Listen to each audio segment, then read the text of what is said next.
प्रकाश आंबेडकरांनी घेतली ओबीसी नेते लक्ष्मण हाके यांची भेट, तर वडेट्टीवारांचा उपोषण स्थळावरून मुख्यमंत्र्यांना फोन। काळजी घेण्याचं शिंदेंचं उपोषणकर्त्यांना आवाहन। बिहारच्या पाटणा हायकोर्टाचा नितीश कुमार सरकारला दणका, एससी एसटी ओबीसींना 65% आरक्षण देण्याचा निर्णय रद्द।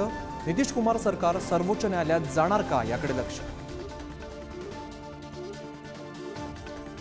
राज्य आणि केंद्र सरकारने मराठा ओबीसी आरक्षणाच्या वादावर तोडगा काढावा, अन्यथा विरोधी पक्षांना एकत्र घेऊन सरकारला जाब विचारणार, शरद पवारांचा इशारा।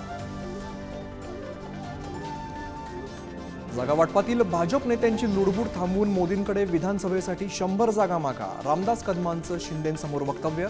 तर लोकसभेतील पराभवावरून मुख्यमंत्री शिंदेंचीही उघड नाराजी।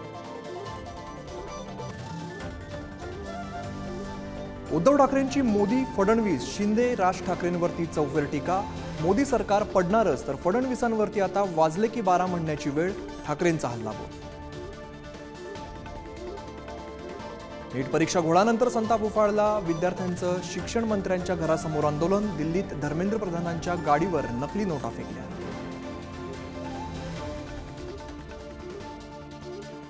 नीट घोटाळ्याचा मुद्दा संसदेत लावून धरणार, दोषींना कडक शिक्षा झाली पाहिजे, राहुल गांधींची मागणी। तर पेपर फुटीवरून मोदी सरकारवर टीकास्त्र।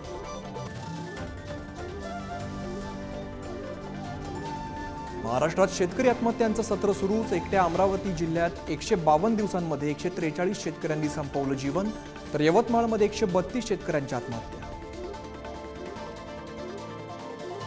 मोदी सरकारचं शेतकऱ्यांना मोठं गिफ्ट, ज्वारी बाजरी मका तांदूळ नाचणी कापसासह 14 खरीप पिकांच्या किमान आधारभूत किमतीमध्ये वाढ, केंद्र सरकारचा निर्णय।